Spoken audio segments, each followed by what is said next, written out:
Hey guys, what's going on? This is John. Welcome to my NEStalgiaholic channel.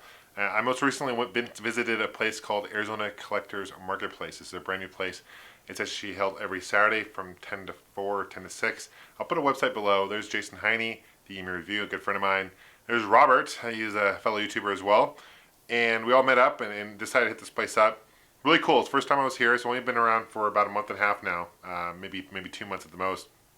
There's Jason scrummaging through some classic video games. They didn't have many games there, unfortunately.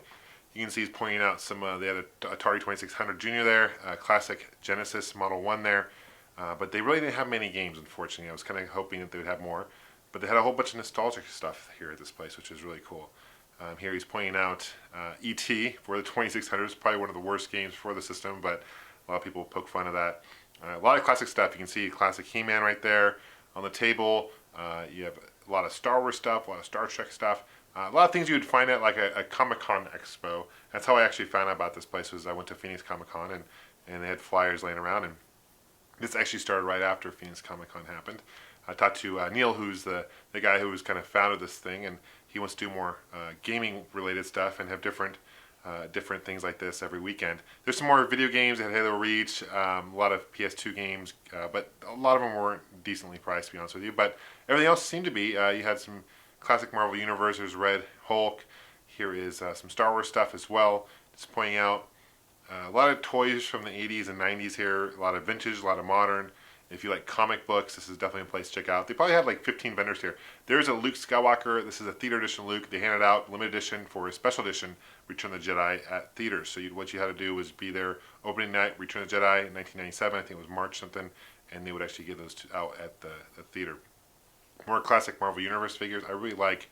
There's Juggernaut. I really like these classic Marvel Universe figures. I mean, I say classic, but they're fairly new. But by Hasbro, took over line from Toy Biz, I believe, and have made them smaller into 3/4 inch figures, and have done a fantastic job doing that. Here's some Transformers. This guy had a really cool table. He had a whole bunch of Transformers for their vintage and modern. He had them displayed really nicely. All these people here were very nice. It was cool to network with different people too in the Phoenix area. That was really cool. I met an owner of a place called Arcade Gallery, which is like a local arcade in Phoenix. He's got about 10 machines, and he's in an art gallery too, which is really neat.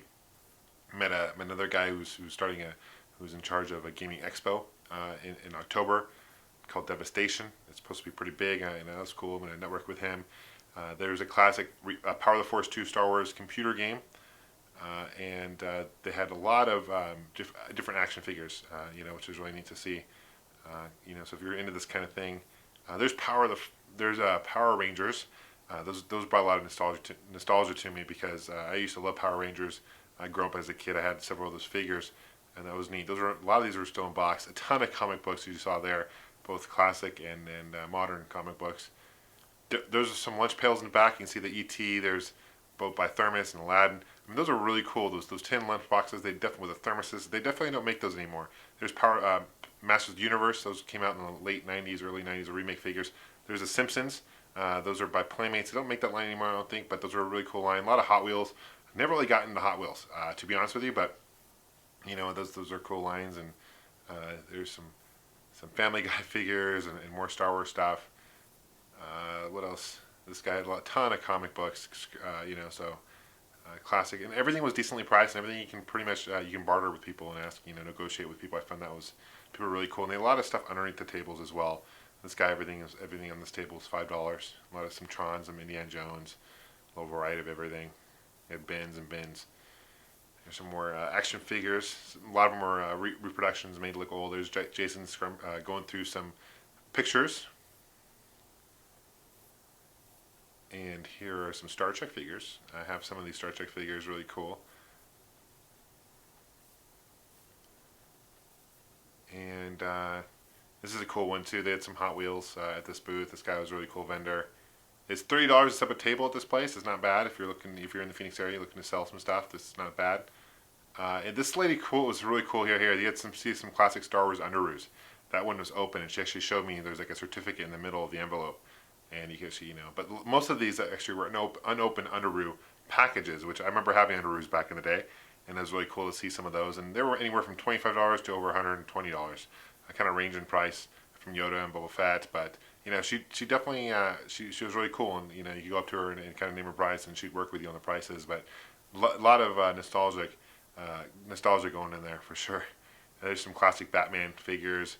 Those videotapes were the Ewok cartoons, and then here some more Star Wars stuff. You can see the left there. That is actually some Star Wars costumes from 1982. You got Chewbacca, and that's really neat to see. And those were unopened and unused, and you don't see that every day.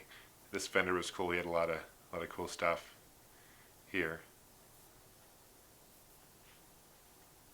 And let's see what else.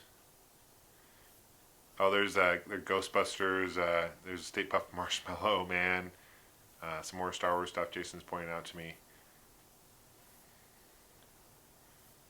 Oh, there's that He-Man right there in the top right corner is the He-Man film cell. They're asking 190 for that. But those are cool. Those film cells are really cool, very rare, very collectible for sure. I have a Scooby-Doo one, which is a film cell from Scooby-Doo era. This guy had a booth. He had a whole bunch of classic like wrestling figures. A lot of them were autographed. And I asked him if he goes to matches, and he's like, no, I just ask him at the airport. He bumps into him at the airport. This guy had some Star Wars stuff, some Spawn stuff. Decently priced. Every figure here was like $3, and he said, I'll sell you all of those for 10 total, or 30 total. It was a pretty good deal, but I decided to pass on that. But this guy also who had the wrestling figures had a whole bunch of classic stuff. This is Castle Grayskull, a lot of He-Man stuff. He was asking $20 for the Castle Grayskull. It wasn't too bad actually if I didn't already have that. You notice they have the Mask figures, Thundercats figures, which is awesome. There's that Beetlejuice. You don't see Mask figures very often. That was really cool. I like the Mask figures. And there's Dagobah right there. It's an incomplete Dagobah play set.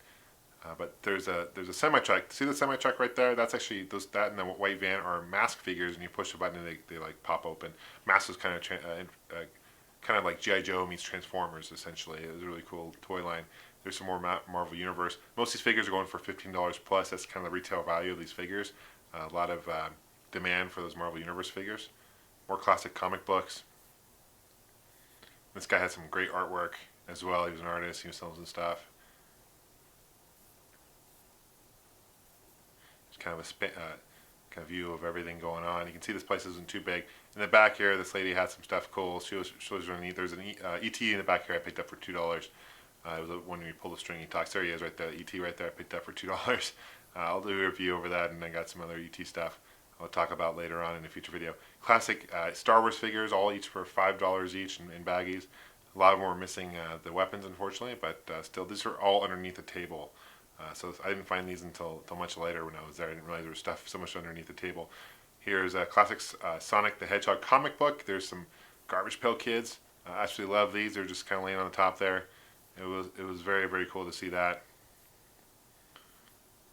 a lot of random stuff. But it was cool because I was here. I also met a whole bunch of cool connections as mentioned before. One of them was her name was Melanie, and she has a fellow YouTube channel. So I'm gonna kind of have her introduce who she is, and she had some really cool beaded art.